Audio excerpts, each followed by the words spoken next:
This is the Tom Barnard Podcast. Listen live weekday mornings, 8 to 9:30, or anytime you like as a podcast on the Tom Barnard app at tombarnardshow.com or wherever you get your podcasts. Yeah, baby. That's all I ever say is, yeah, baby. So what's happening? Ooh, I mean, what isn't happening? I think is the better question. There's just so much going on. Like what? Nothing good based on some of the headlines we've seen today already. North Minneapolis Moss gets harassing and threatening phone calls. You got Ilhan Omar got reelected, and Tim Walz is a good buddy of a cleric who praises Hitler. I saw Royce White, I think, won the primary. Royce White. He's a disaster. Did he officially write off the chicken wings? Yeah, the strip club that may or may not have catered his political campaign. And where is he living? I don't know, probably somewhere in Minneapolis. Somewhere in Minneapolis, Yeah. I think. So Royce, what did he win? The primary seat for his district, I believe. Yeah, I think he won the right to lose to Amy Klobuchar. Is that what it is? Oh, yeah, I did see that somewhere, come to think of it. Yeah, Amy, she's got a pretty big following, no question about that. I did find something out, and I don't know if you guys saw, I was looking at my Minnesota driver's license, which I still have. And do you know if I wanted to cheat that I could vote in Minneapolis if I wanted to? Because I have an ID that says it doesn't expire until 2026. So I could actually cheat and vote here. I'm not going to, of course, because I'm not a piece of shit like some people are. Don't you have to register? Like at one spot? Are you able to just walk in and... I'm already registered. That register doesn't change until we sold our house, but it hasn't turned over yet. So I could still go and vote. Oh, okay. Yeah. Well, first of all, if you go in and show this, the average person working at polls is going to go, oh, okay. Yeah, well, you don't even have to. So, like, yesterday when I went in, like, I had my ID out because I was like, oh, I should probably have to show this to somebody. Yep. And they just typed my name in, and it pulled up like my address and everything. Like, is everything right? And I was like, yeah, that works. And then they're like, all right, cool. We don't need to see your ID. There you go. That is not a good system. You don't even have to prove it's you. No. So I don't know if I would be able to go to somewhere else and be like, oh, nope, that's all wrong. I would assume that the computers talk to each other and say, hey, he already voted over here. But yeah, it felt weird not having to show some sort of identification. You always used to have to. They're going to start that again. Although, again, if I had to show my ID, I'd go, yeah, here it is right here. Mm-hmm. Even though, I mean, it's still a valid driver's license. Don't get me wrong. But I just, we really got to do something about our voting system because it's really damaged. If anybody works there, they're going to lean their way. You know what I mean? Yeah. Whether they accept your vote or not. I guess maybe I don't follow. If they just let him vote without even showing it was really him.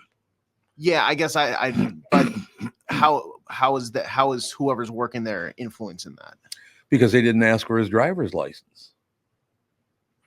Okay. I mean, you got to prove it's you, don't you? You would think, and they had a portion connected to the computer that looked like where you would scan like a barcode to like pull up your information. Mm-hmm. But so I don't know if it's just for maybe people that haven't voted before or whatever. But yeah, they had all the things there that looked like, okay, here's where I should put my ID. But I don't know. It was weird. Well, I mean, the problem we got with this argument is that, somebody grew up in Fridley, so doesn't know the inner city rules. That's all I'm saying. Yeah, you and Bilski. Hey, us people that hail from Fridley, election identity. We take pride in preserving our election. We know we go in, we have the honor system, we vote for under our name only, and that's it. I don't know about these other places that you go to. Absolutely. But in Fridley, we do it the right way. Well, I'm glad to hear that. That's good to know. No question. 5 juveniles in custody after driving through Edina in stolen vehicles. 5 different vehicles that were stolen. They drive through Edina.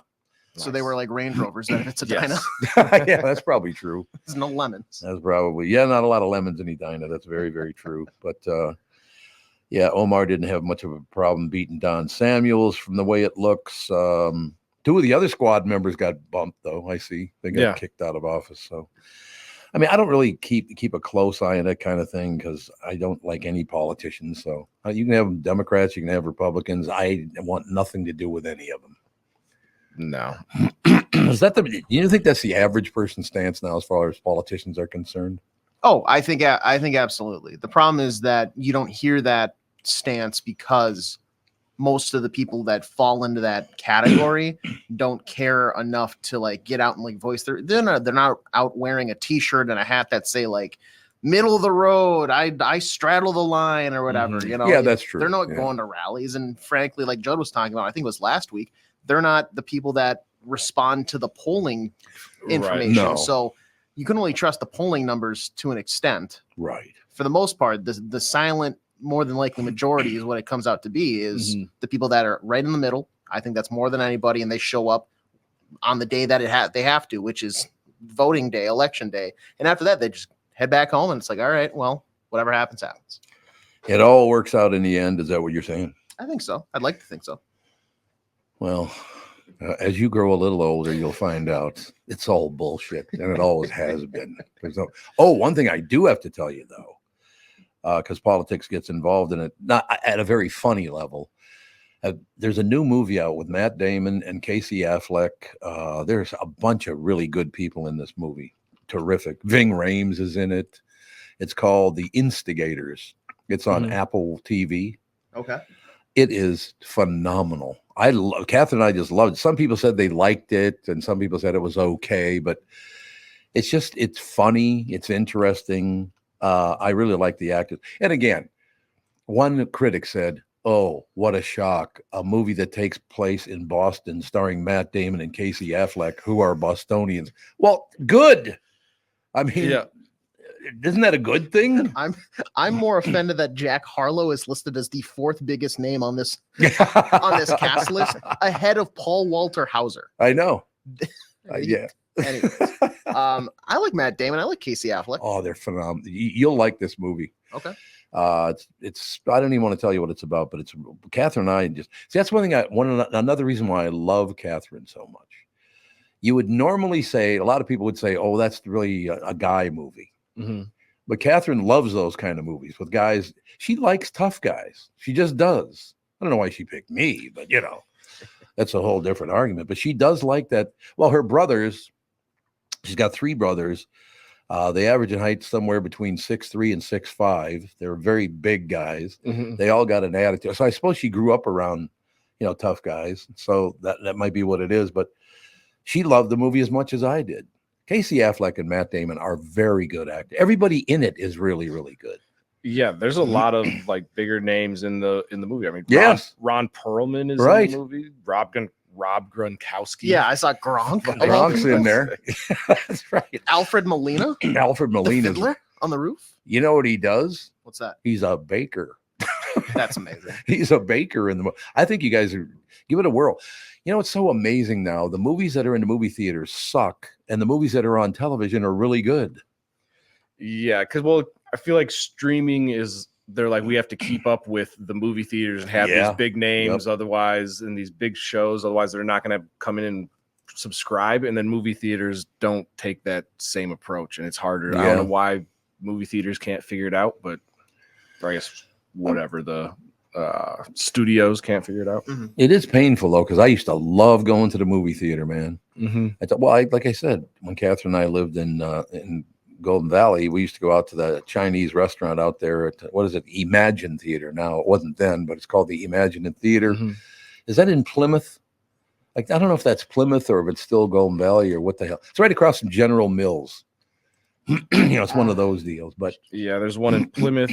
Looks like one in Egan and one in White Bear Lake. So it is Plymouth. Yeah. Okay, there you go. But we would go eat this magnificent Chinese food. It's a great restaurant. It's been there forever.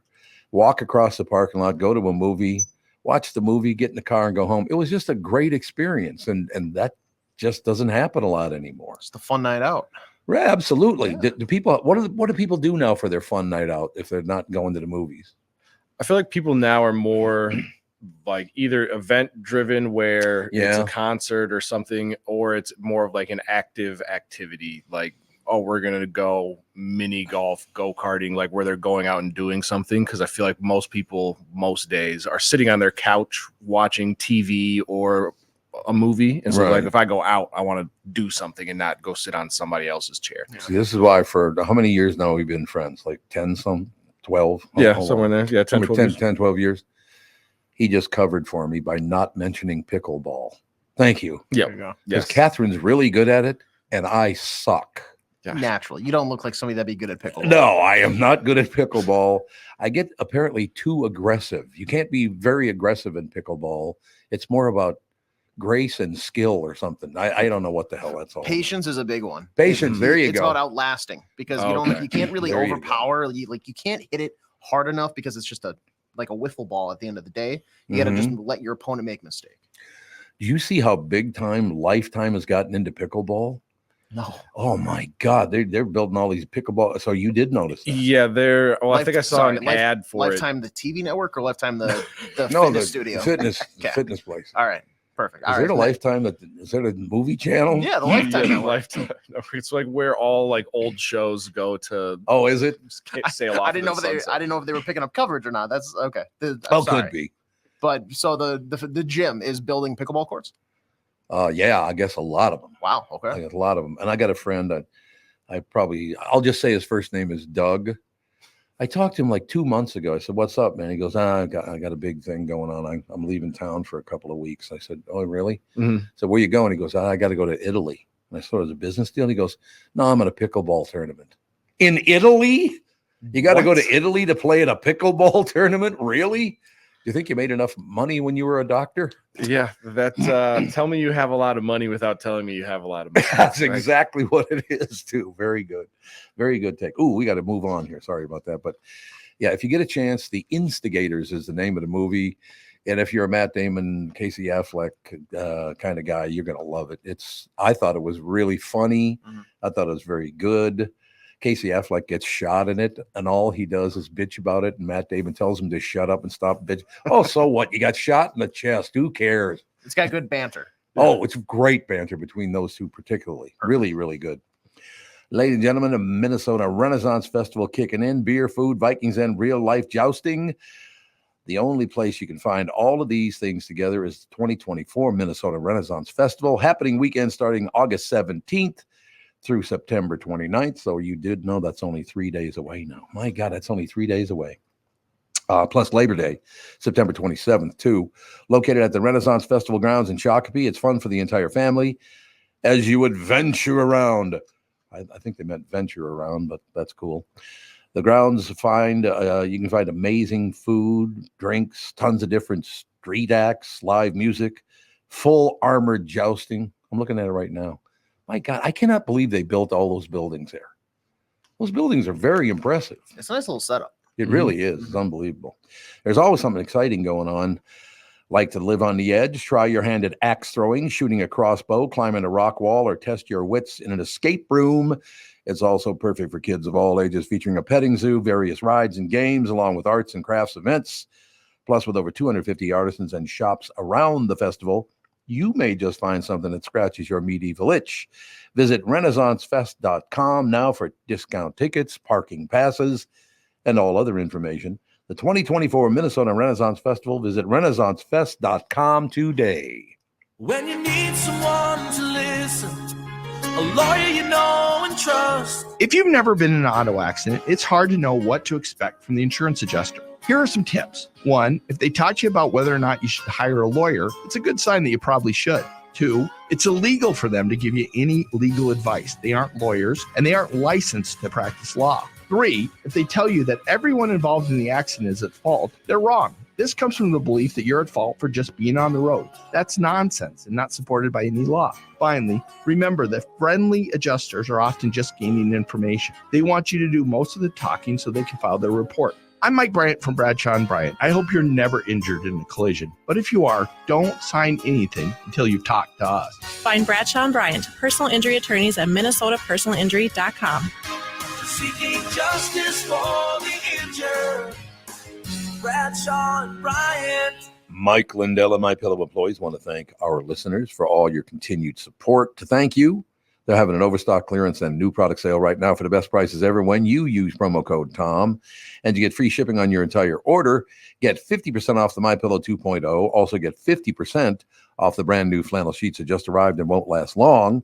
6-pack towel sets only $29.98, and take advantage of the free shipping on larger items such as mattresses, mattress toppers, 100% made in the USA, on sale for as low as $99.99.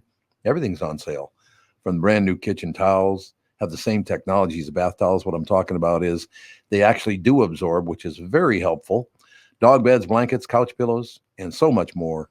To get the best specials ever, go to mypillow.com or call 800-516-5146 and use promo code TOM, and you get free shipping on your entire order. So call 800-516-5146 and go to mypillow.com and use promo code TOM. This is the Tom Barnard Podcast. I remember I was bitching for a couple of weeks there about, I don't know what it is about sitting in this studio, but I always have to clear my throat. And I just realized the last couple of days, you know what it really is? I never used to drink coffee. Mm-hmm. And now I drink coffee in the morning with a little cream in it. It's probably the cream in the coffee. Oh, yeah. Dairy will do that to you. Damn. I just had and it's wonderful because you get all jazzed up and you get, I put a guy in a headlock on the way in today. Get all fired up about it, but yeah, I'm sitting there. Okay, get the cream out of your throat. Wait a minute, I shouldn't probably say that on the air, should I? Wow. Never mind. Well, around you two pricks anyway. Wow, that was a choice. That was your choice. Yeah, exactly. Ladies and gentlemen, boys and girls, Judd's with us. I did not tune in. Had another big night again. I'm telling you. I am never, once we get this thing settled at sometime in November, I am never moving again as long as I live. It's taking months to get it done. Because when you downsize, it's not like a regular move. We had to get rid of about 90% of the stuff we had. And it took forever to do it. Wow. I hate it. So I hate two things: cream in the coffee, which tastes real good, and moving for 8 months. That's really a thrill. So in any case, I have not been able to watch any of this. I did see, though, and Judd, this is not a big deal. I mean, hopefully our quarterback is not badly hurt because they don't know yet until they open up his knee if he's going to be in bad shape or not. But he wasn't going to play a lot this year anyway. So what's the hope here? Well, the hope is that this is difficult because it's a meniscus. It's a meniscus tear of some sort, and they can do one of two things. They can do what they call clipping it, which would mean he's out short term. But like you said, he's not going to play that much. But if it needs the full repair is actually the safest route to go, because then it should be fixed. Okay. And it also, I think what I've read before is if they do the clip procedure, you can have problems later in life with arthritis and stuff. If they fix it fully, it's probably 5-6 months, and he's probably done for the season, but he's still around the team. It just sucks for the fans because we thought, there were 2 more preseason games left. It was fun to watch him develop. But does this alter him starting in 2025? Absolutely not. Yeah, he's not. It's not going to happen. Right? You think? What's that? That he's not going to play at all this year to make sure that happens. Correct? Oh yeah, my guess is he won't play. Yep, exactly. And then, but I mean, if this was going to happen, and it sort of seems like a very Vikings-like thing to happen, it's better that it happens now than it happens in a year when you're counting on him to start, and now you really feel screwed.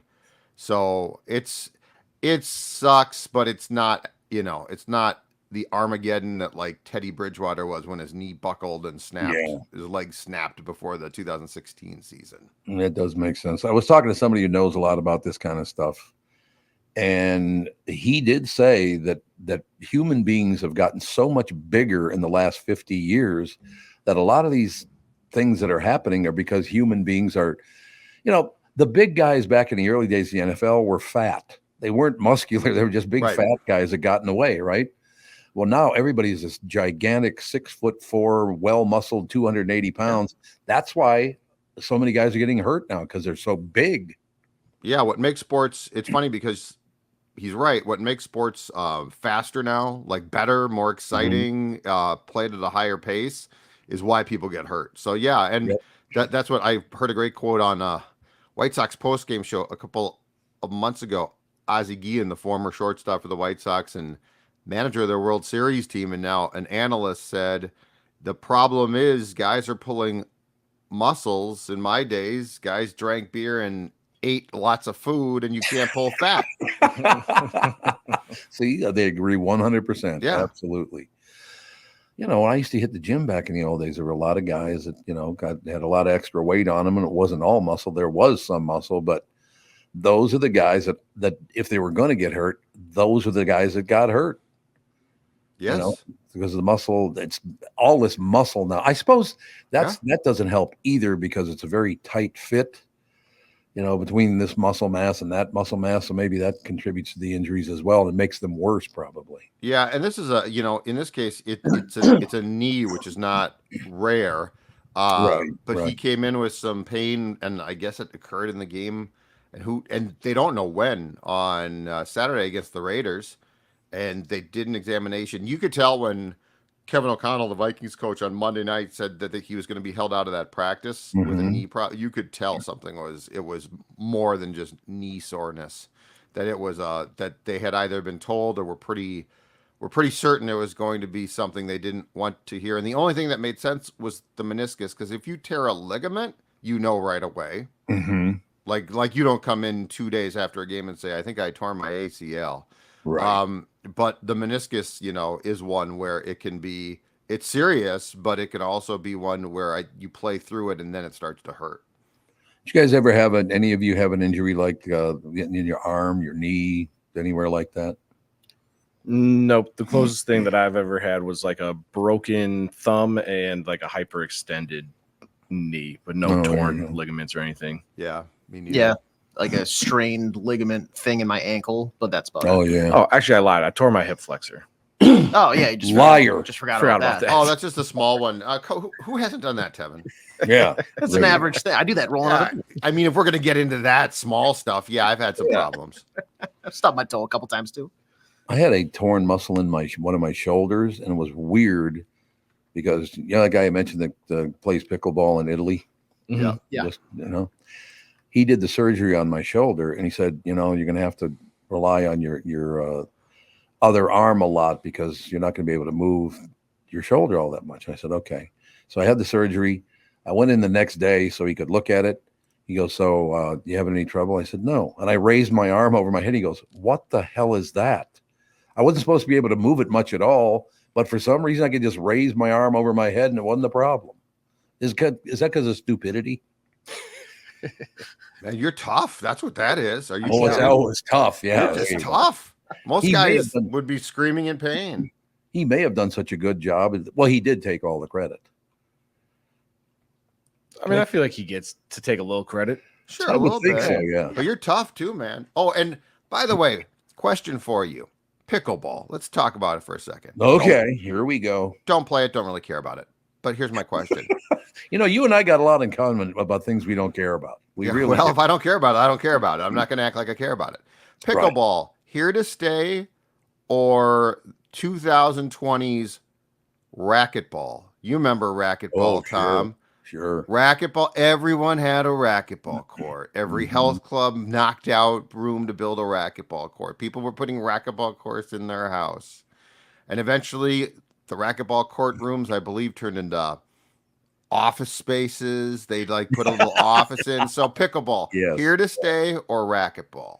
God, I don't know because I suck at it. Catherine's really good at it. So right, but I mean, and racquetball was cool. I'm not even denigrating racquetball. I'm just saying it went from being the sport of the 70s into the 80s. Everyone had their, their cool racquetball racket, and then it just sort of started to disappear. You just made me miss something. Thanks a lot, pal.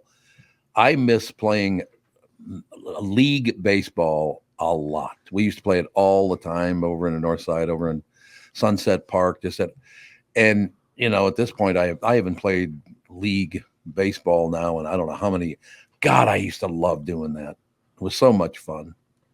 And now, do you even see it? We see softball still, but I mean, in school, obviously, in colleges and stuff, they still play it. But do kids?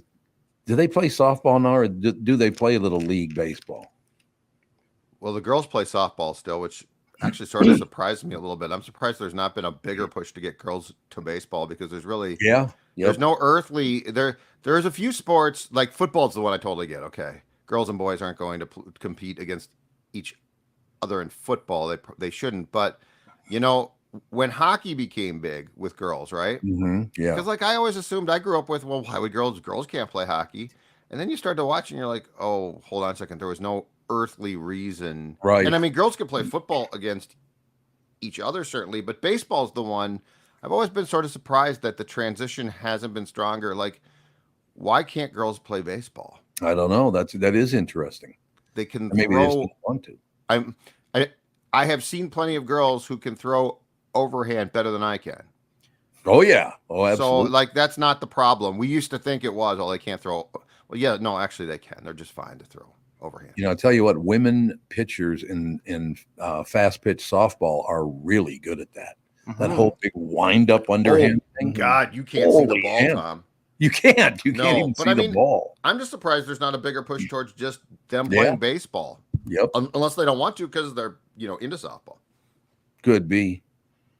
They'd be easier to hit because they got that extra package, if you know what I mean.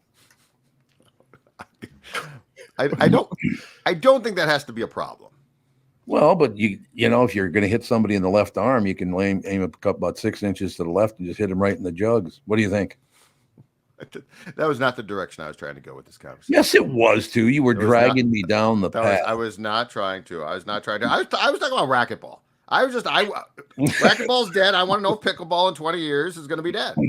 I give pickleball like a decade. Yeah. Really? I've taken it up more too because like my grandma and I used to play tennis, and our family's a big tennis fan. But now, yeah, absolutely. And with her age, like it's just it's easier to move. It's not as much running all this way back and forth. It's a few hard steps here and there, but for the most part, it's confined to a smaller area. So I give pickleball like a decade once that kind of demographic, sets down the racket for good. Yeah. And I think it'll always be around, but we're witnessing peak pickleball. Absolutely. Pandemonium right now. It's after like 5-10 years, it'll just die down to kind of just a normal whatever. Nobody's gonna be crazy about it. You know what? I just realized something. AJ, I did not know that your family liked tennis, but I think that they basically have caused you to take on, unbeknownst, the Bjorn Borg look. Oh, that's true. Yeah. You've got the Bjorn Borg look. It fits perfectly. You know who one of my favorite growing up was Andre Agassi. And obviously I caught him at the end of his career when he had no hair, but early in his career, he had the hair and he had he was like the bad boy of tennis. That was my guy. Okay. Yeah. He had great hair. Walking. Yeah, absolutely. God, I can't remember his name, but who is that raging? I love that raging prick back in the day. He could kick anyone's ass. I think you're talking McEnroe. Yep. John McEnroe. Chalk flew up. How could you miss that call? Well, you know who else was an underrated prick? Jimmy Connors. Yeah, he was. Jimmy Connors, a very underrated competitive prick, but McEnroe was such a prick that he overshadowed Connors being a prick. He just appeared on one of the talk shows, I guess, about a month or so ago. And he said, yeah, you look back at my career and all that stuff, and I got in a lot of trouble, blah, blah, blah. But, I mean, let's face it. And he gave his age. He's, in his late 50s now or something? McEnroe is 65. 65? Yeah. Oh, that would make sense because this is why he brought it up, because he's 65. He said, let's face it. I'm 65, and I could still beat 99% of the women in tennis. He just has never given it up. No. He's never going to shut up, and he's never going to give it up. You know what that is? That is, in my opinion, that is his ode to Bobby Riggs. Yeah, that's true. It's the same shtick. That is exactly right. Well, I didn't get to meet them, but I stood right next to the Williams sisters, who were a lot bigger than I am. I'll tell you that. Holy crap, their shoulders are gigantic. I can see how the average guy would have no chance against these women. No question. Pretty amazing. Oh yes. Serena especially, right? I mean, she is a hell of an athlete. But I just couldn't. I had never stood next to a couple of women that were that much bigger than I am. And they're not exactly fat either. No, not strong. A lot of, they're very strong, very broad-shouldered women. Exactly. No doubt. And their dad drove them nuts. So, he did get them there though. Yeah. Richard, yeah. I'm sure it was not always fun in their household, but yeah, no. he got them both the great greatness in tennis. So, all right, gentlemen.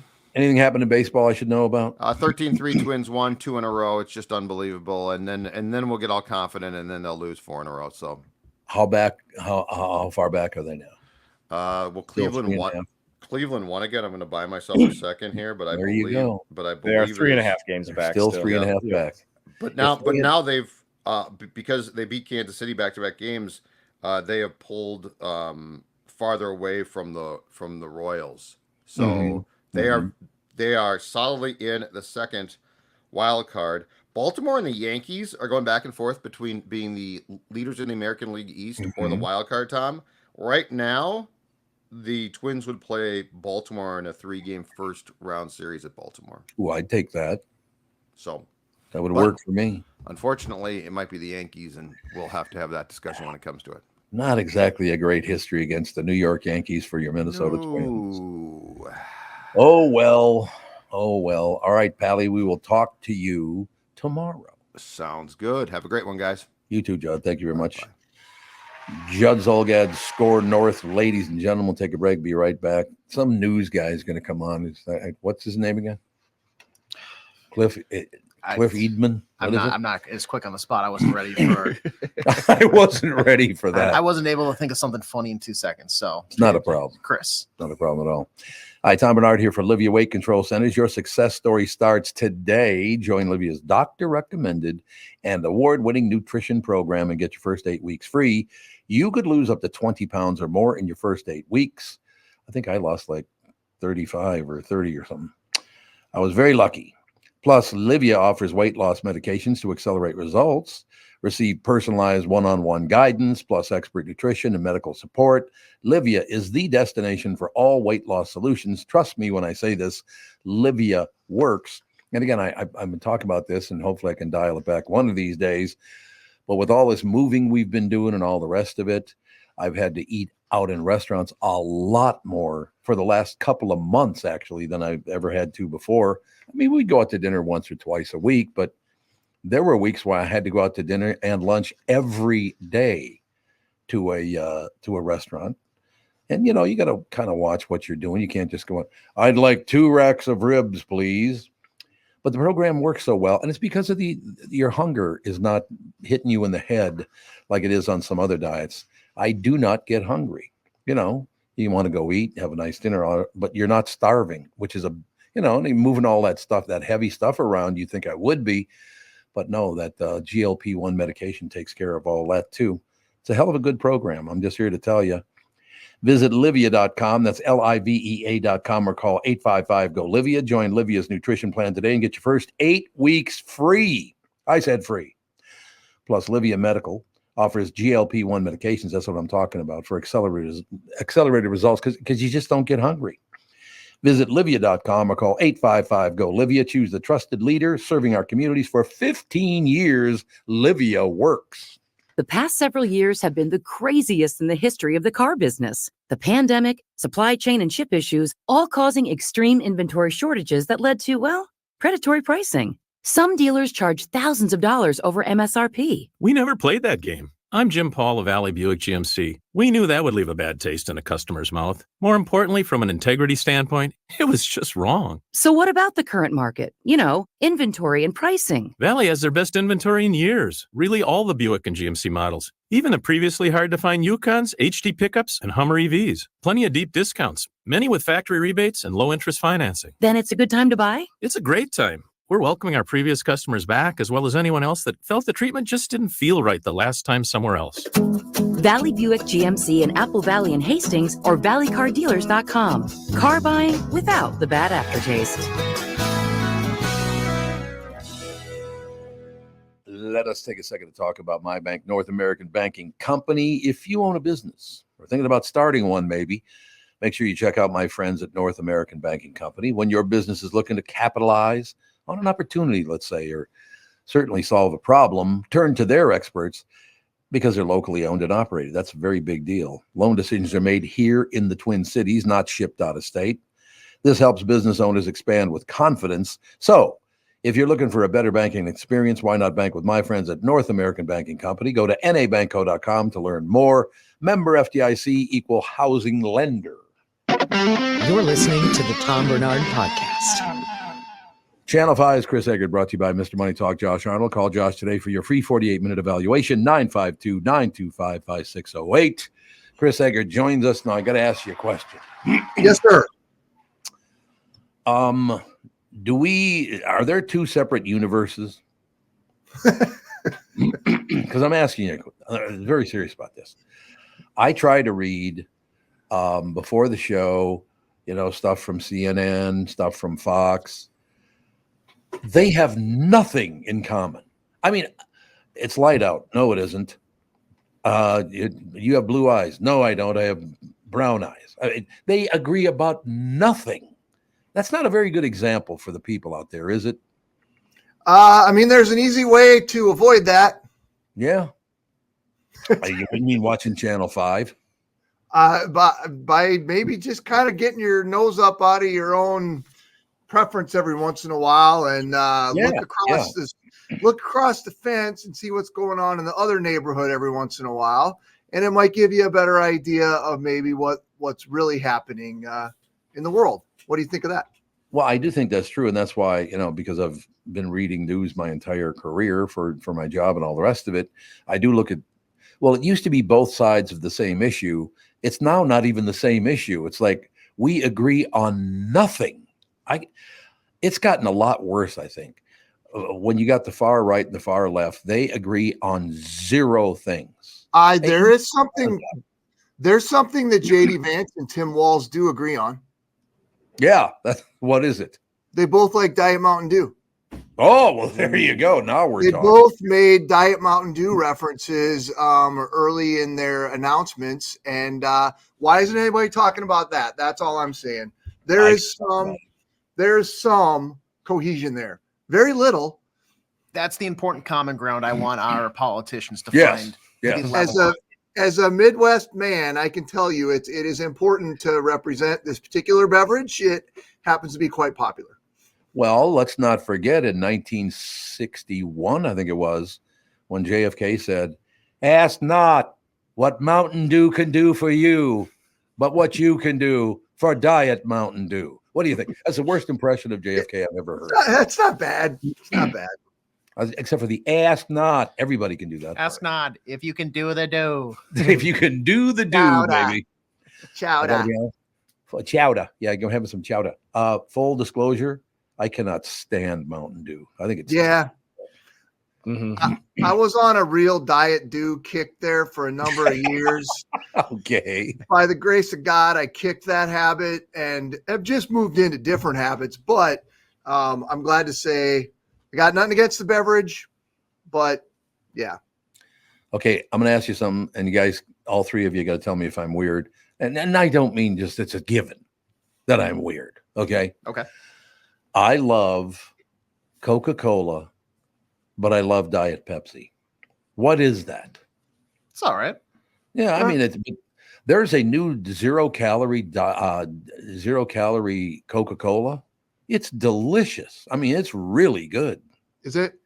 Yeah, it doesn't have that kind of weird extra little flavor that some of those diet drinks have. They're getting that sweetener stuff pretty dialed in. Yep. From a flavor standpoint, but I think I would have a conversation with somebody in the know about a dietitian type if you're really going down the rabbit hole on that stuff. Because I think there's any of those sweeteners, there's always kind of questions about what the benefit, if the pros versus the cons, if they outweigh them in deals like that. But I don't know if this is true or not, but my father told me years ago, so it had to be years ago because he hadn't been around in a billion years, but I was a little kid and his father stopped drinking Coca-Cola as a kid. You know why?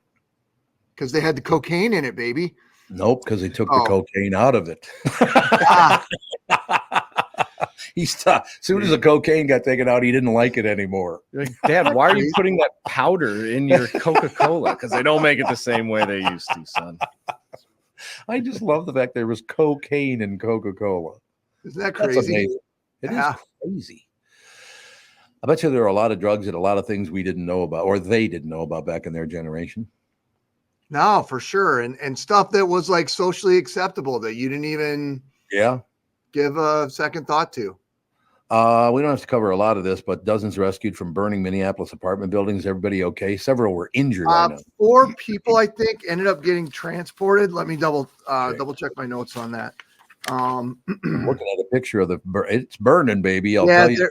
There were about 30 people at one point who they had to get out of there. People were like hanging off the windows and like sticking their heads. It was a bad deal. Older building, kind of Elliott Park, so south of downtown, where 94 and 35 sort of bend around there. You know what I'm talking about, in downtown Minneapolis. Yep. So sort of right there.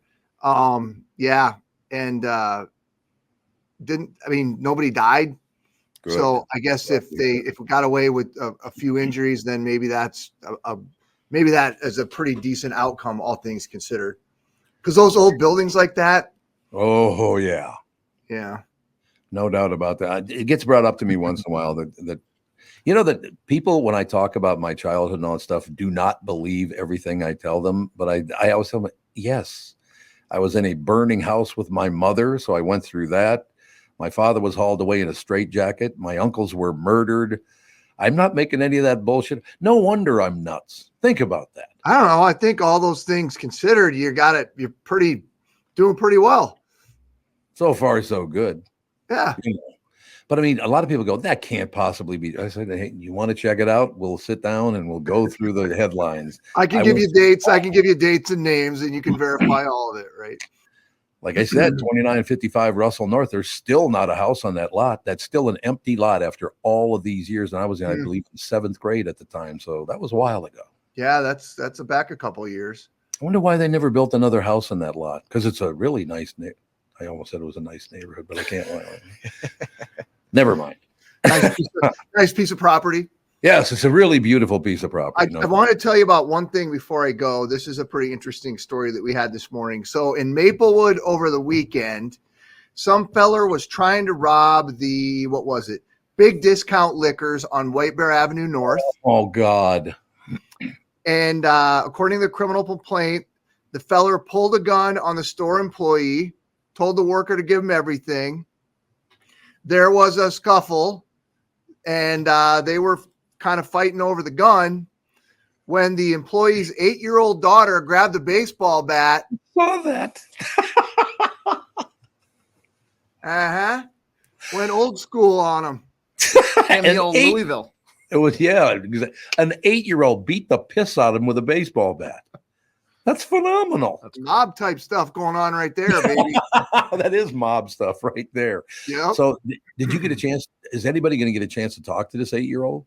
I would hope that we'd be trying to. I'm not sure where we're at on the process, but that's a kid with some street smarts right there. You know what I'm going to do? I'm going to invite her on the show. Her parents will bring her in. She'll sit down to my left, and I'm going to say, Tevin doesn't think you're that tough. Yeah. See what happens. See how many whacks Tevin could take? Yeah, tell her to bring the bat. I'm like, you know gotta what? Bring a bat. You can come into the studio. Just leave the bat at home. I love little kids she had some seeds, man. That is, most little 8-year-olds would be running for the hills. She goes like, oh yeah, I'll be kicking your ass, pal. That's good. So the dad is probably like thinking to himself, wow, we've got insurance. They're going to take care of it. As long as nobody gets hurt, we're fine. And the 8-year-old's like, nah, we defend the homeland. She was watching Paw Patrol that morning, was like, right. I gotta follow through. Starring in Roadhouse, this 8-year-old girl. Love Paw Patrol. That's a good show, man. Amazing. No question. All right. Well, try to avoid all 8-year-old girls with baseball bats today.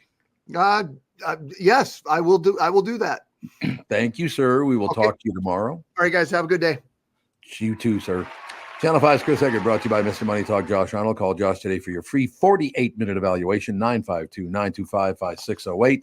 We'll be back in a couple of seconds. Rachel Mack from Laugh Camp. I said Laugh Camp. She's a comedian, currently based in Milwaukee. After 8 years of performing in Los Angeles, Rachel will join us right after this. When you go to a restaurant, you expect the chef to be an expert.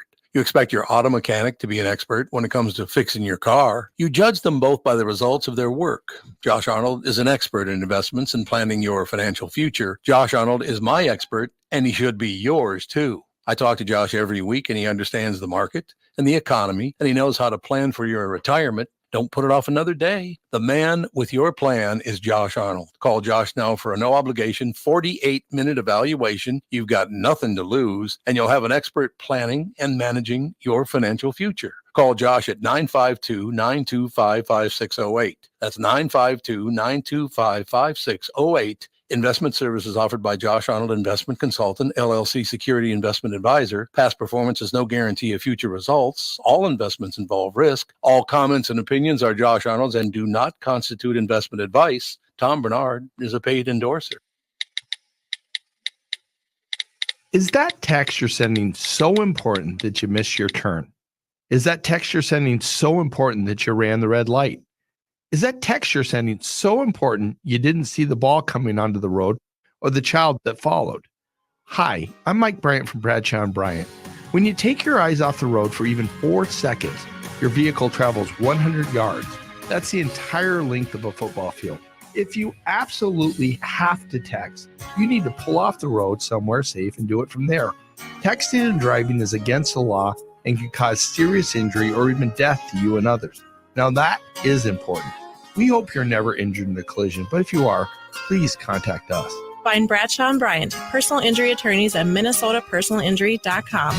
Going farther with Mike Bryant on your side, seeking justice for the injured. Bradshaw & Bryant. Mike Lindell and MyPillow employees want to thank my listeners for all your continued support. To thank you, they're having an overstock clearance and new product sale right now for the best prices ever. When you use promo code TOM, you get free shipping on your entire order. You get 50% off the MyPillow 2.0. Also get 50% off the brand new flannel sheets that just arrived and won't last long. 6-pack towel sets for only $29.98. And take advantage of the free shipping on larger items such as mattresses and mattress toppers. 100% made in the USA, on sale for as low as $99.99. Everything is on sale, from the brand new kitchen towels that have the same technology as the bath towels that actually absorb dog beds, blankets, couch pillows, and so much more.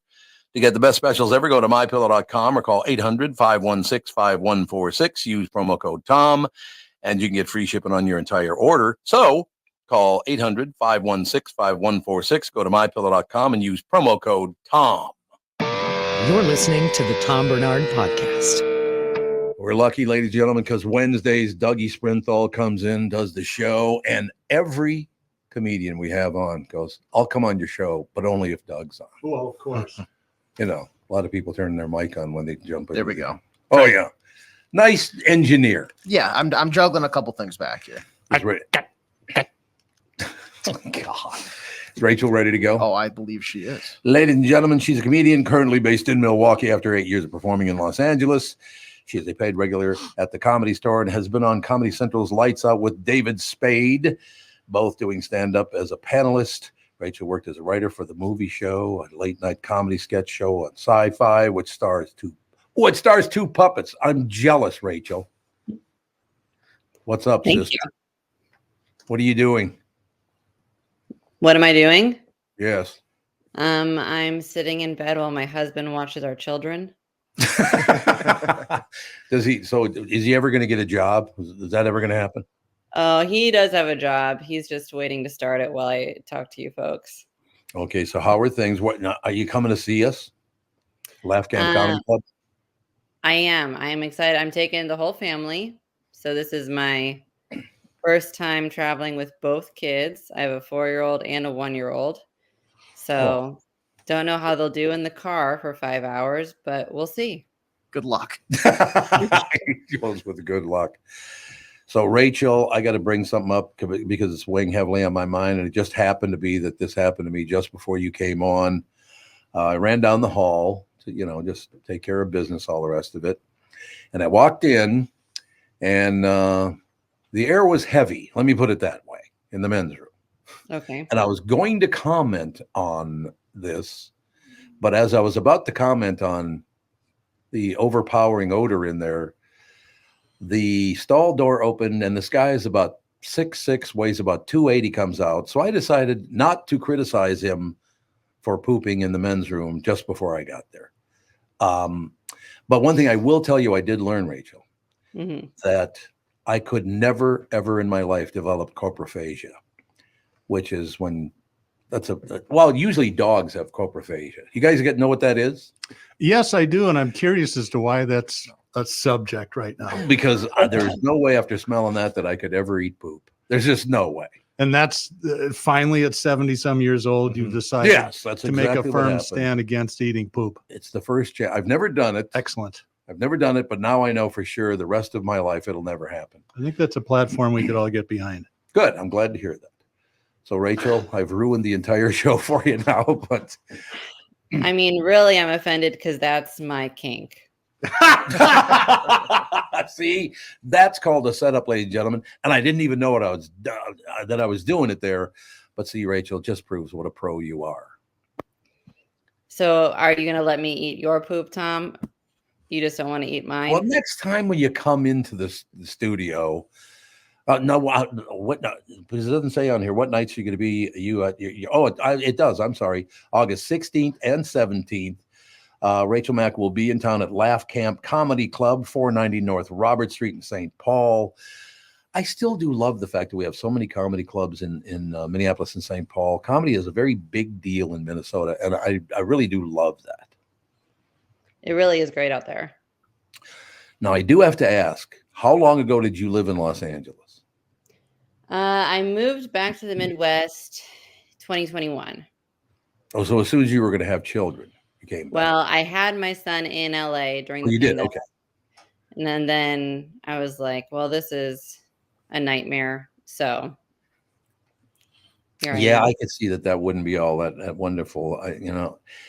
Is it difficult? I mean, you have two children now, you said, right? Mm-hmm. Yes, I do. So having children and then you're traveling, and how's that go? Yeah, I wouldn't recommend it. Right. It's hard to have small children and do comedy, I guess, unless you're famous and you can afford, a couple nannies. But it really is. I don't know how people. I'm impressed with myself that I can. Figure out how to do it. And no question. Now, what does your husband do for a living? He's a reporter. Oh, he's a reporter for what, Milwaukee Journal or something?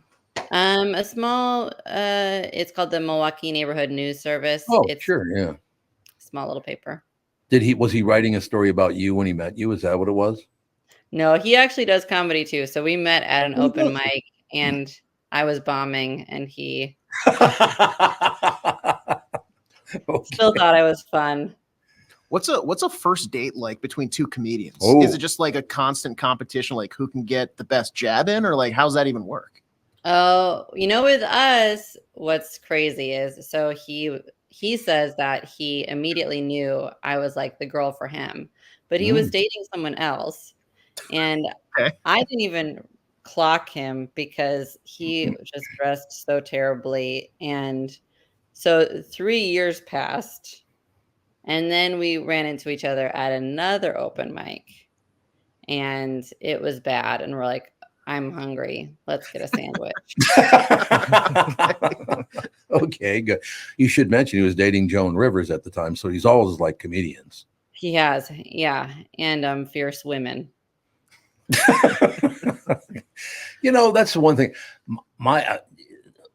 I can see why you guys are both being comedians. Because being married to a comedian, if you're not funny, has got to be very difficult. But if you're both funny, that works a lot better. Or do you judge one another on your comedy styles? Yeah, I mean, so my husband is great at doing crowd work, but he was like, you don't actually like my material. And I'm like, that's not true. I just don't really love watching other people do stand-up. So you would never go to a club to watch stand-up because it makes you uncomfortable or something? I mean, I guess I've just seen so much of it that if I were to quit tomorrow, I'd be like, okay, I've had enough. Yeah, it's understandable. Now, Tevin, you worked in comedy for how long? Like 5-ish years. 5 years. Ran a comedy club here in Minneapolis. And I feel like a lot of couples that are comedians dating comedians, there's either a little bit of competition, or as you experience new life events, like you have kids and now the kid does something funny and you're both like, I have to rush to tell this joke first because I need to claim this moment in time as my material and you can't use our kid. Do you guys like, you get maybe the 5-year-old or the older kid and he gets the fresh one to do material about, or is there any type of comedic agreement between you two? You know, we haven't come to a comedic agreement, and I wouldn't say we really argue over the kids, but he had a joke about my pubic hair, and I was like, that is mine. And he said it looked like an Irish man's goatee, and I was like, that's pretty good. I guess you can just have that, even though it's at my expense. So, Rachel, I have to ask you, did he say that on the way out? On the way out? As being born? Like the head popped out and he went, oh my God, there's an Irish goatee. No, I think it was since day one. Well, so he knew then. Well, that's good. He did know. Well, no, see, I think that's the way to bring up your kids. There's no question about that. What inspired you to get into comedy? I didn't grow up watching comedy or listening to comedy. I was real conservative Christian family. Oh, okay. But when I always wanted to be a writer, and so when I moved to Los Angeles, I went in hopes of becoming a writer, and then I just was invited to see a show at the Comedy Store. And that was my first time seeing stand-up, and I immediately knew that's what I had to do. It was kind of like a religious calling, even though I'm not religious anymore. So do you remember who it was you were seeing, or do you? It was a bunch of people, like Chelsea Peretti went up that night, Bobby Lee, Ari Shaffir. Oh, so just some small time. Yeah, comedians. No big deal. They were less big at that time. Yeah, because you're an English teacher as well, correct? Mm-hmm, correct. So how is it balancing kind of chasing a career, a family, and then as well, shaping the minds of the youth of America? Right now I'm still on summer break, and I really do miss the kids in the classroom because I have stand-up, but I can't do that every single night. Like in Los Angeles, when I didn't have kids, I was going up every night. But in the Midwest, you do weekend shows. So during the week, when I'm just with my kids, it becomes hard on my brain to just be watching the kids. So I miss the variation of being in the classroom, even though that can be challenging in its own right. Do you tell funny stories in your classroom once in a while just to, lighten things up? They do beg me for stories. That's what I would think. Yes, absolutely. If they know that you're a comedian, it's like, let's go, sister. Yeah, you're definitely the cool teacher in school. They're like, yeah, she's a comedian. They're probably like test you to try and see if they can get their name mentioned on stage. So yeah, she's gonna make me into a joke, but they don't really want that. Do you have any memory of, let's say, watching someone on television or whatever? What inspired you? Was there one person that went, man, they're funny, maybe I should do that? Chelsea Peretti, the way that she made fun of the crowd was just really mind-boggling and amazing to me, that she could be so vicious and but so delightful at the same time.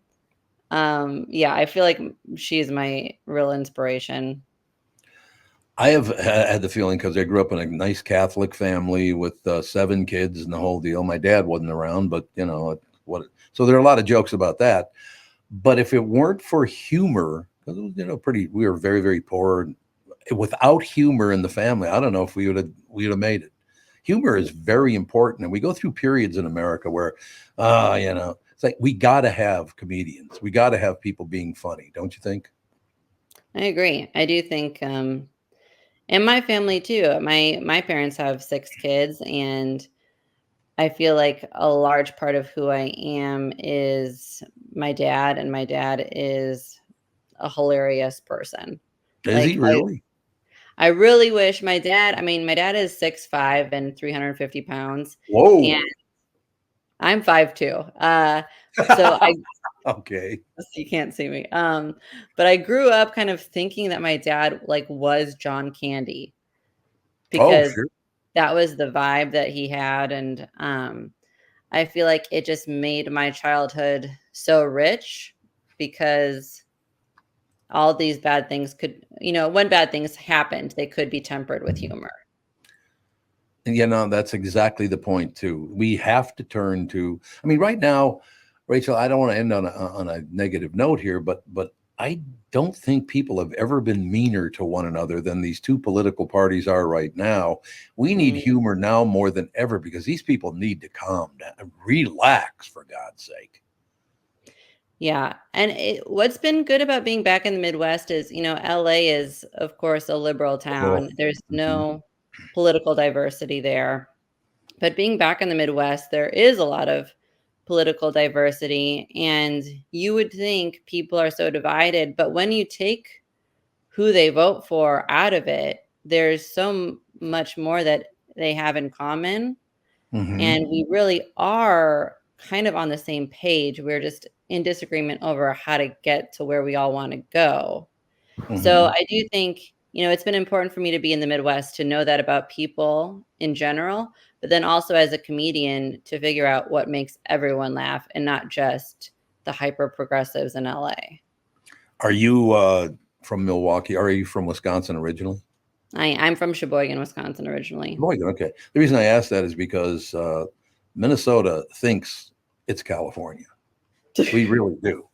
There's no arguing here. We got one view on everything. And if you don't agree, Minnesota wants to be California so badly, you can taste it in the air, for God's sake. It's like, would you people calm down, relax, right? But I'm sure, isn't that just true in the cities? Because I feel like... Yes, absolutely. When I do shows in Milwaukee or Madison, I can do material I did in LA. But if I go to Rhinelander, if I go to Appleton, cannot do that. No, I understand. Well, so you get into town. Rachel Mack, ladies and gentlemen, going to be at Laugh Camp Comedy Club, 490 North Robert Street in St. Paul. Both shows at 8 p.m., correct, on August 16th and 17th? Correct. Well, next time you got to come to town so you can come in the studio. That'd be wonderful. That would be fun. Just abandon the kids and your husband. I got to go early. I got to go see Tom, right? I'll plan on it. All right, my dear. Well, thank you for your time. Have a magnificent night. It'd be great having you in town, and make people need to laugh. They really do. So it's all on your shoulders, Rachel. I'm going to do my darndest. All right. Thanks very much for your time this morning. Thank you. Bye. Rachel Mack, ladies and gentlemen, August 16th and 17th. That would be Friday and Saturday, of course. 490 North Robert Street in St. Paul. That's a good club. Is that a new place?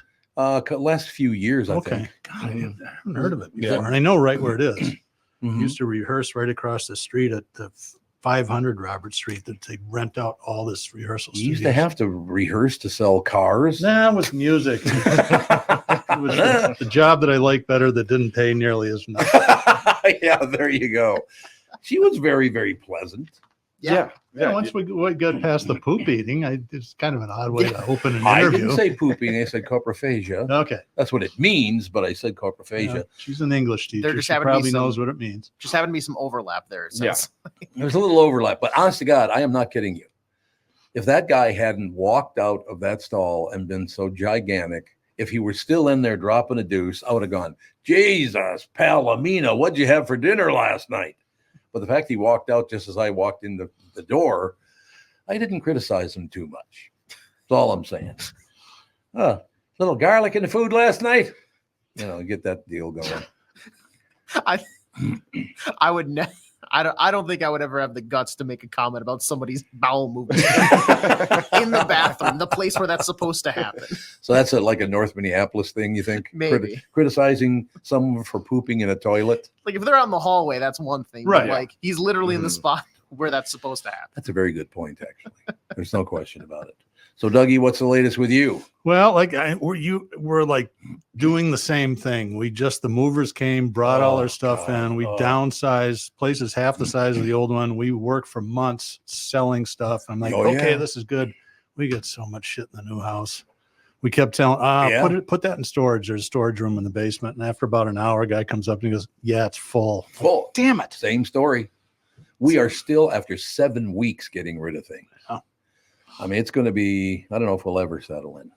Well, we're going to probably spend our first night there tomorrow. And as much as I love boating, 2.5, 3 months of living on the boat at the marina. Yeah, I'm ready to sleep in a bigger bed. And not bounce up and down. It doesn't do that much. Oh, that's, it's 200 square feet with 2 people. That's not a lot of elbow room. So did you get in any battles? Don't lie. No, but I mean, Sarah does master the Irish Catholic girl stink eye. It's just, I mean, she's very petite, but she's got a lot of watts when she looks at me like that. It's like, oops. Yeah, it's a good thing your wife and mine don't hang out together, because you and I'd take the beating. No, I know. I would just get our asses kicked. There's no question about it. So what's new? Anything else? That's really it. When you move, it is it. Yep. You're right. I'm going to go to North Carolina next month, visit my cousin who is trans and is getting married. You better watch out what you're saying, buddy. I know. Could you hear Mike Evans got fired from the queue? I was going to tell you that. I just saw it on Facebook this morning. A bunch of people were all over KQ about it. It's like, that's it. That's the last straw. You're not going to bring back Tom and Terry. Blah! And they all still left. Losing it. Yeah. Apparently he said the word tranny, and they fired him for saying that. But KQ did. Yeah, that's what I was told anyway. I don't know if it's true. I didn't call Shirley or whatever her name is. But, yeah. And ask her if that's what happened. But yeah, Mike Evans got fired for saying the word tranny. That's what I was told anyway. I don't know. If they put out like an Indeed ad or something like that, trying to fill the morning show spot, you should submit a resume. Yeah. You think I should? Just change the name and submit Actually, I did hear that at least 2 people in management said that was a huge mistake. Well, getting rid of Mike Evans? Yes, getting rid of Mike Evans. That's exactly what I'm talking about. No question about it. But yeah, transsexuals call themselves trannies, correct? Well, we can go down this road and probably get thrown off the podcast world too, but not when I own it. You can't. That'd be very difficult. The rules basically is minorities can call, or special interest groups of people or minorities can call each other names that everybody else isn't really allowed to. And I think we all kind of get that. But right? It's a ridiculous rule. And I think that if he said tranny, I feel like that word hasn't been said in a very long time. And I don't think really anybody uses that word anymore. But I haven't say, are you a tranny? I mean, I had never done that personally. Unless they're talking about like the transmission in their car. You're tranny. Like, that's right. That doesn't really get said a lot. Once again, here's what I would advise people. People have never been more vicious to one another in America than they are right now. Why don't we focus on that whole Civil War period? Yeah, but that was at least with guns that were handed to them by the what is it, the gray or the blue? The blues and the grays. The blues and the grays back in the day. I would focus more on not being such a prick to people than worrying about things like a word you used. And you go to them and say, maybe don't say that again. Yeah. You don't fire him. And again, I don't know. That's what I was told, that he was fired for that. I have not heard from Mike Evans. He made a huge mistake when he didn't come over to do this. I was surprised he didn't follow you, quite honestly. And he had no interest in coming over doing this. And I was like, Mike, you do realize this is not going to work. And it didn't work for him at all. Well, and again, if he had said it, and I said, let's not use the word tranny on the show. What do you say? And then he did it again. I'd go, look, this is the last warning. I'd warn him twice to not do that. And of course, I don't give a rat's ass what anyone says. My favorite thing about Mike is he must have been stoned most of the time. Yeah. And he would just make stuff up. Yep. And that was the day in 1963 that Ringo Starr quit the Rolling Stones. It's like, wait a minute, he never played with the Rolling Stones. What the hell are you talking about? But other than that, yeah, it makes me sad though, because I worked with Mike Evans, 25 years, something like that. And it did surprise me when he didn't come over here with me. That did surprise me, but I suppose he's pretty close to retirement anyway. I think he is. I think he's older than you, isn't he? Oh yeah, he is, absolutely. Yeah. We had him on Car Selling Secrets once, and it was a pretty interesting guy. He told some great stories about being in the studio with big famous bands in the 60s. And I don't have his phone number anymore. I checked last night because I was going to call him and say, man, sorry to hear that you got the hook, but I do not have his number anymore. So if anyone's talking to Mike Evans today, tell him to give me a buzz. And I suspect he's got a website, though. Yeah, that's true. I could go on his website and check it out. But yeah, it's a different world now.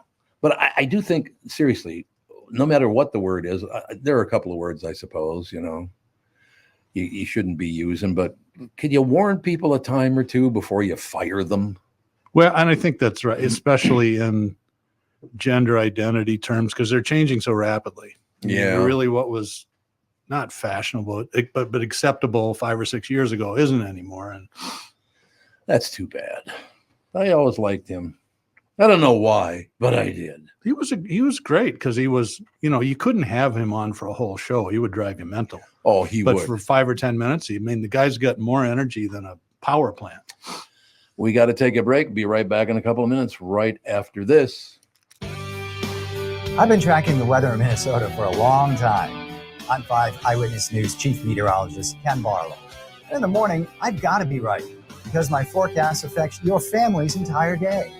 And in the evening, you can count on my friend, Ren. That's right, Ken. I'm 5 Eyewitness News evening meteorologist Ren Claire.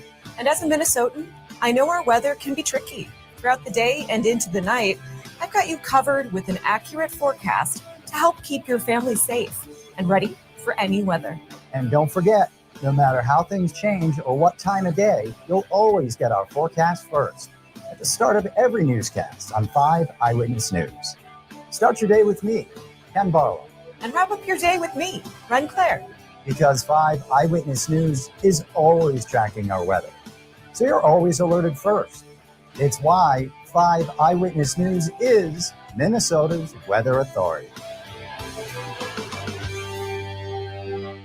When you need someone to listen, a lawyer you know and trust. If you've never been in an auto accident, it's hard to know what to expect from the insurance adjuster. Here are some tips. 1, if they talk to you about whether or not you should hire a lawyer, it's a good sign that you probably should. 2, it's illegal for them to give you any legal advice. They aren't lawyers and they aren't licensed to practice law. 3, if they tell you that everyone involved in the accident is at fault, they're wrong. This comes from the belief that you're at fault for just being on the road. That's nonsense and not supported by any law. Finally, remember that friendly adjusters are often just gaining information. They want you to do most of the talking so they can file their report. I'm Mike Bryant from Bradshaw & Bryant. I hope you're never injured in a collision. But if you are, don't sign anything until you've talked to us. Find Bradshaw & Bryant, personal injury attorneys at minnesotapersonalinjury.com. Seeking justice for the injured. Bradshaw and Bryant. I hosted my show on the radio for 40 years. Now I host the Tom Barnard Podcast. And I'll tell you, I've never seen the passion and engagement from our audience as I do now. I know we also have businesses that listen to our podcast, and it got me thinking, wouldn't it be great to help those businesses grow by telling my listeners about them? So here's the deal. If you own or handle marketing for a business, would like to have my audience buy your product or service, visit TomBarnardShow.com, keyword partner, and we'll put together an ad campaign to help your business. That's TomBarnardShow.com, keyword partner, and thank you for listening. You're listening to the Tom Barnard Podcast.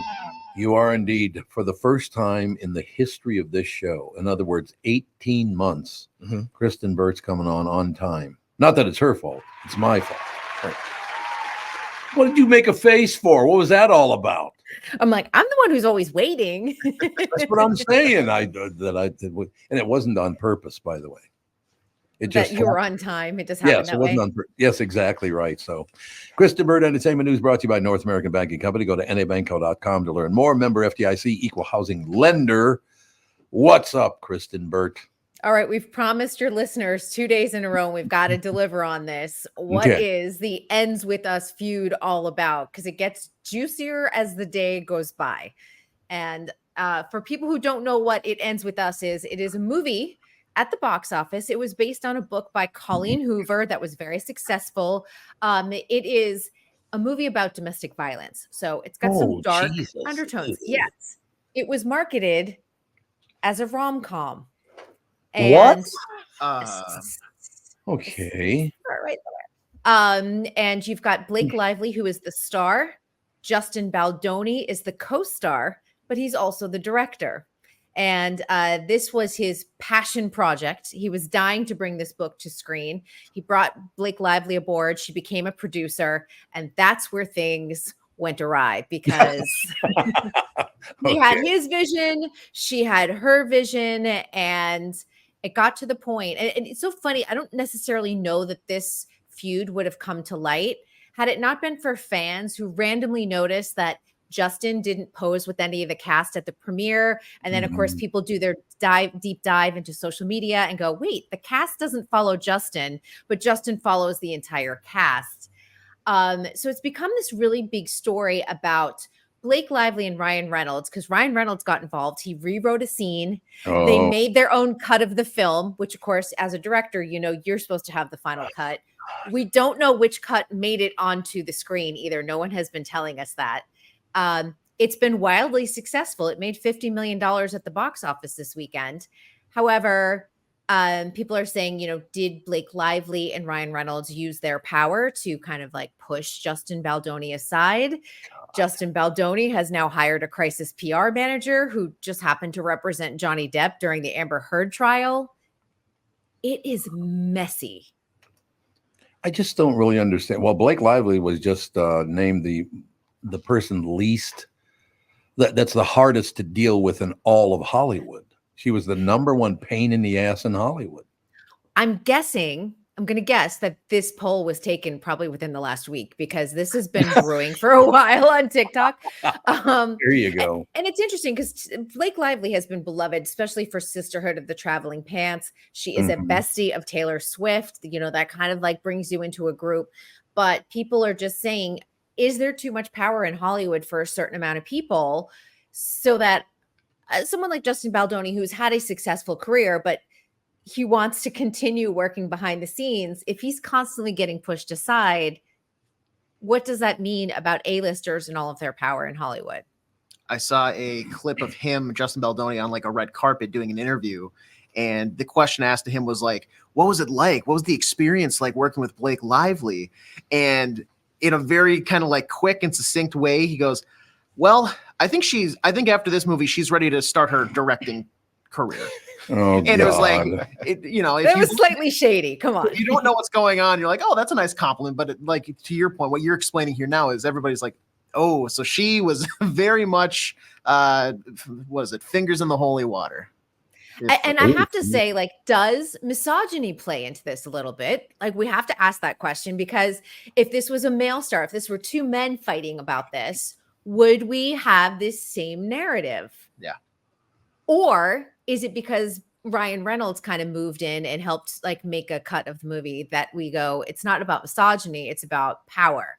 Yeah. And the power that Ryan Reynolds has. Because was he involved in this movie in any way other than being married to Blake Lively? Like, was this like bring your husband to work day? Like, how is he getting his hands on the cut to make edits? So there was one particular scene that people just were kind of struggling over. It wasn't written exactly. It wasn't playing out. Like on the page, it looked like one thing, but when you get to the filming the scene, people were struggling with that. So they didn't ask the screenwriter to go back and possibly rewrite the screen. I think it's Kathy Swift is the screenwriter. Instead, they went and Blake went to Ryan Reynolds and said, can you just punch up the scene a little bit? I have a question for you. Now, Ryan Reynolds is married to Blake Lively. Is that correct? Yes. Now, she's known as the biggest a-hole in Hollywood, and he's always been known as a very nice guy. Everybody likes him. Well, that's what I'm saying. Like, I want to know when that poll was taken because if it was taken within the last week, that's why she's at number one right now because the court of public opinion right now has been siding with Justin in all of this. We're just talking about social media and things like that and what the narrative is. And I think some people took offense to Blake Lively marketing this as a rom-com. when a lot of people who have read the book know that it has dark undertones about domestic violence and what that's like to go through. And Justin, who has always been on kind of the forefront of like women's equality, equal pay, like he's always been like that feminist kind of Hollywood actor. And he's been talking about the domestic violence issue, the implications, who he worked with to get the story right. And then there's Blake Lively going, ladies, gather your friends, wear your floral dresses, and go to the movies this weekend. And if I'm expecting a rom-com and all of a sudden it's a really triggery movie about domestic violence and if I didn't know anything about the book, I would feel like I was duped a little bit.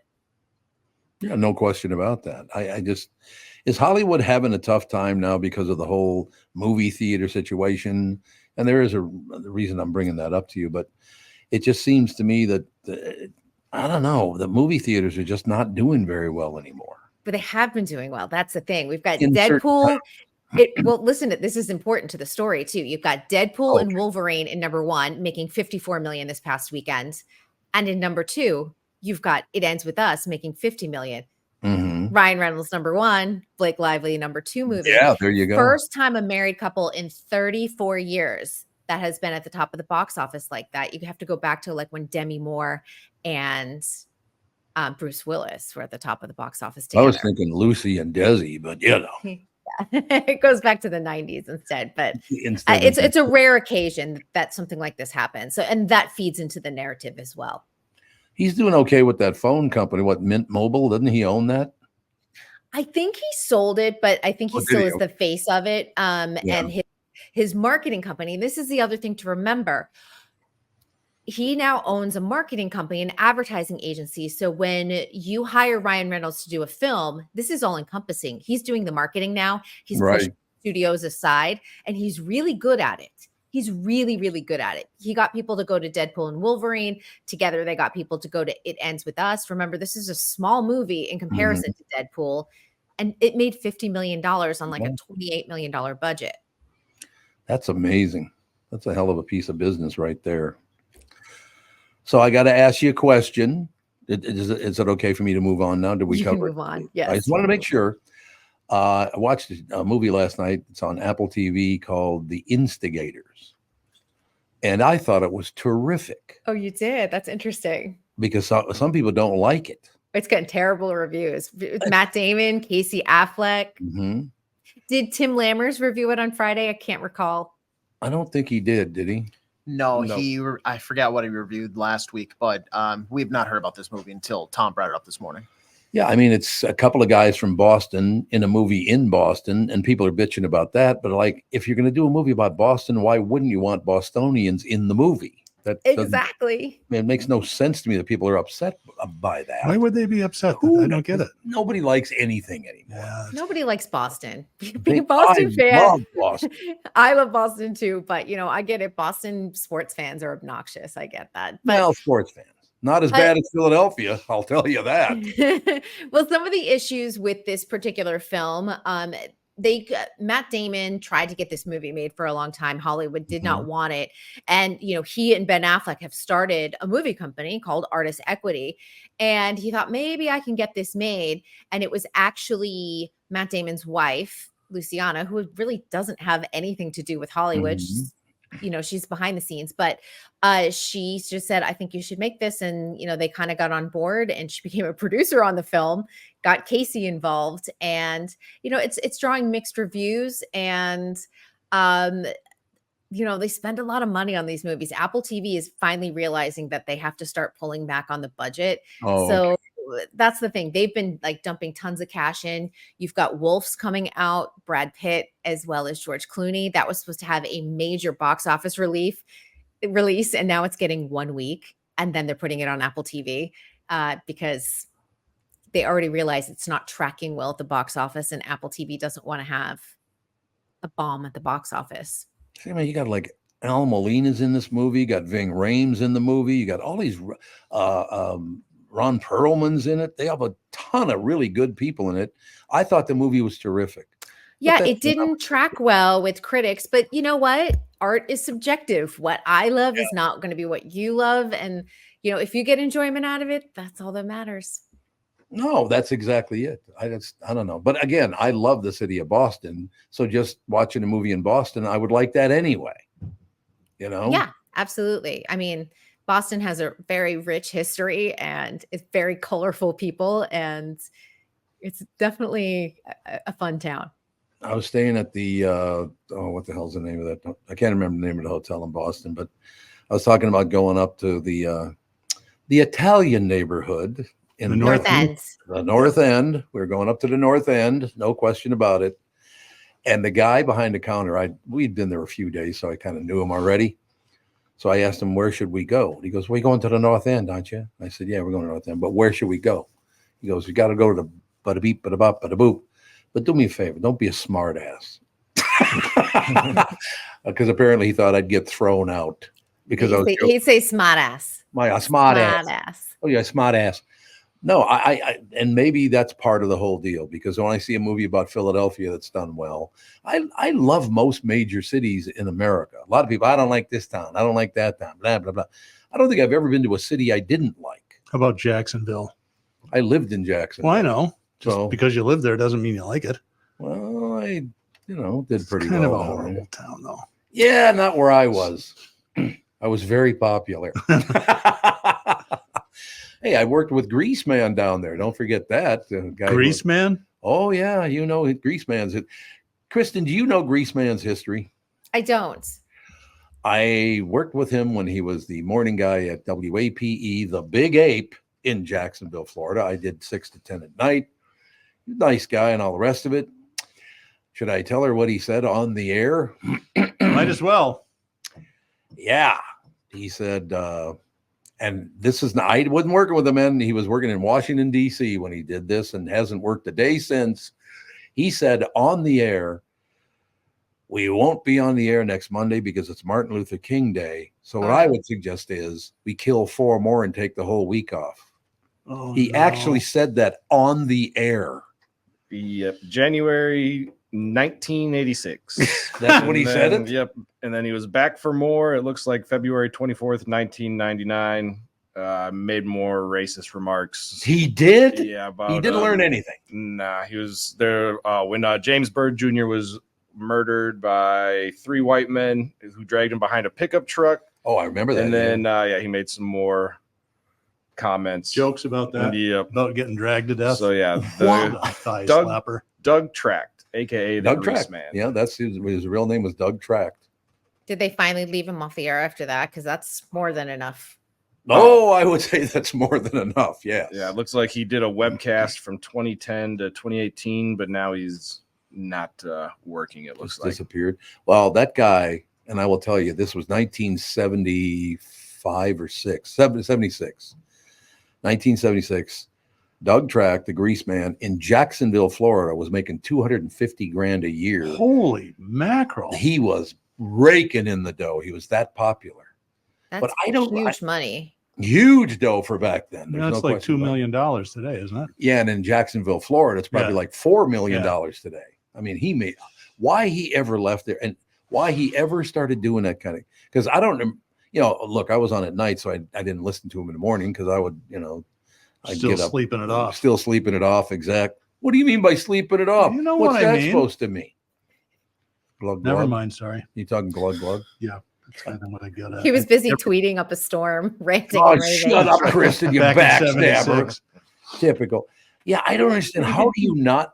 First of all, why would you say that anyway? The first thing he said in Washington, D.C., and then he did it again 14 years later? Really? Yeah. Not the brightest individual. Doug is all we have to say.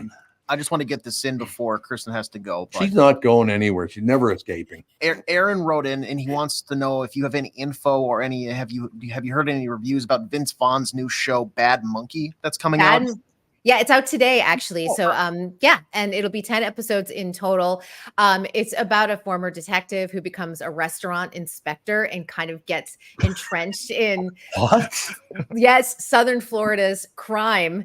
And there is a monkey in it that does part of the story, so I won't spoil that. But it's getting great reviews. It's got a solid cast. Michelle Moynihan's in it. I'm trying to think. Jodie Turner-Smith is in it. I think it's definitely worth watching. So, but it's out today. Do you know where it's at? Apple TV Plus. Speaking of Apple TV Plus, tying this all in, because we like to circle back on things. Vince Vaughn got his Hollywood Walk of Fame star this week, which likely was paid for by Apple TV Plus. Yeah, probably true. Yeah, I never did understand. I'm assuming you're talking about Miami when you said Southern Florida. Yeah, takes place in and around Miami. Yeah. Right. But and people did not realize this, but Miami grew so huge because drugs coming in were so easy to bring into Miami. It was a 90 mile 90 miles from Cuba. I don't know they were coming out of there though. Well, back in the early days they were, before Fidel Castro, because Cuba was one of the most filthy countries in the world before, and then Castro came in and killed everybody. So that was that deal. But yeah, there are some areas in Miami you walk through there and you could just feel, I bet you this wasn't safe at one time because of all the drug dealing going on back in those days. Well, that's where there's a restaurant down there. There are like 4, 5, 6 of them, something like that, named the Square Grouper. You guys know what a Square Grouper is? Mm-mm. You do know, don't you? Oh yeah, I'm familiar with the square grouper term. Tell them what it means. It's like a brick of cocaine that washes up on. Correct. Oh. Grouper is like a fish. Yeah. So the square ones. That makes sense. Yeah. Oh, so did you catch any square groupers when you're out there? Yes, I did. It's like, okay. I gotta love Tom's Boston accent. Used to be a Kennedy accent. Now it's a Pepperidge Farm accent. So Yeah, it's much more New Hampshire or something like that, isn't it? It's kind of unique to you. You need to start your own state. I should start my own state because I got my own accent. There's no doubt. why don't you make a Pepperidge Farm state? Because no one's gonna get mad like just being in Pepperidge Farm and eating goldfish and Milanos. Yeah, nobody will be mad. Cranberries and shit like that. I want to say it again. What about your father's strawberries? Oh, I hate both of you for that. Every time I see strawberries or eat a strawberry, I go, "Oh, your father's strawberries." Bill and I have been walking around for like the last 2 weeks because I think we did a whole Pepperidge Farm discussion, and I'll look at him and I'll be like, "Pepperidge Farm remembers." It's totally Tom's fault. It is my fault. There's no. Oh, one thing. I know you only got a couple more minutes left, but I do have to bring this up. These politicians over the years, it's going on again today. I thought we weren't talking politics ever again. This is not politics. It's just the way people approach. I hate it because they do it on both sides. It's all people of all colors when they meet up with any African American group or work in a black neighborhood. Hey, get up with the get down. It's like all of a sudden they got this black accent. It's like, where'd that come from? Or there was the year where they all wore the African headdresses and stuff to wherever they were going. And we're like, what are you doing? Why do they do? They don't come into but they do it in Italian neighborhoods too. They go in and make a speech in an Italian neighborhood. All of a sudden they got an Italian accent. It's like, why are you doing that? Mm-hmm. Right? Yeah, it's like the people that were working in the restaurant. Oftentimes there's a language barrier between back of house and front of house if they speak mostly Spanish, and people will speak with a Spanish accent, but they'll use English words, and I'm like, that doesn't help. Actually, it does if you do it loud enough. It doesn't help anybody understand. And add a vowel to the end. Yeah. That's Spanish. Yeah. The one thing I will tell you though is, and this is the only place I know of, when people come here and try to speak with a Minnesota accent, they don't even come close. Oh yeah, you know, they do that kind of stuff. They do this. Oh yeah, you betcha. You betcha. Have some pop.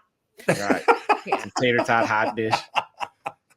Oh yeah, and your salads, which are like Jello molds. Yeah. Ixnay on that. Although after Fargo came out, the entire state would, Craig, we don't talk like that. Yeah, you actually do. Actually, you do. Yes, you do. Oh yeah, you betcha. Yep. Oh yeah.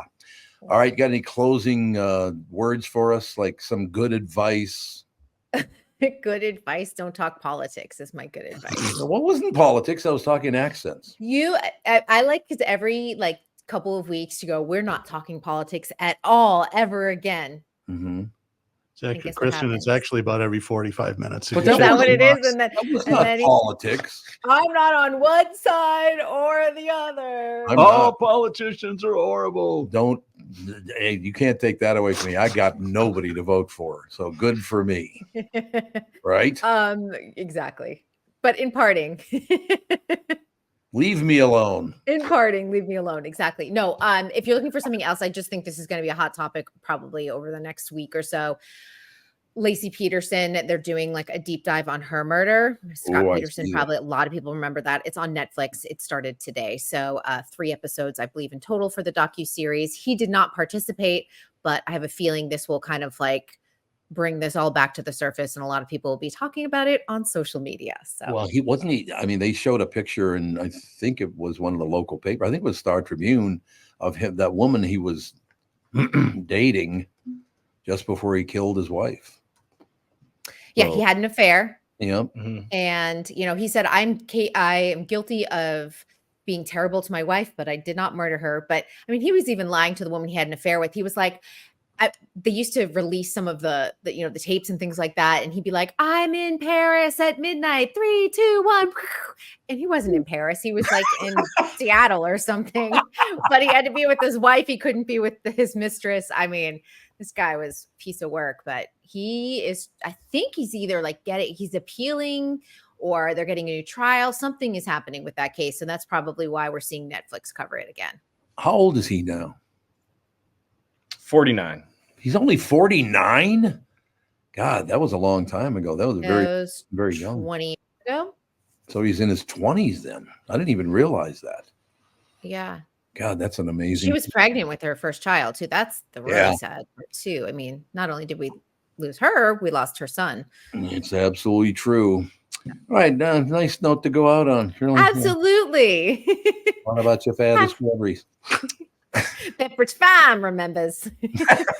We'll talk to you tomorrow. Thank you. See you tomorrow. Bye, guys. Krista Bird Entertainment News brought to you by North American Banking Company. Go to nabanco.com to learn more. Member FDIC, equal housing lender. Well, we covered it all today, I think. Yeah, no stone was left unturned. And there was nothing political about it. I just said that when they make up the fake accents when they go from town to town, and then they all do it. Oh, yeah. I'm just hoping for less poop eating talk tomorrow. No corporophagia? Yeah, we can leave that at the door. That's basically a dog thing, It came from dogs eating their own poop. Rachel, she jumped on that like a bum on a bologna sandwich. Wow. She kind of did. There's no question about it. All right. Family show's up in about 10 minutes.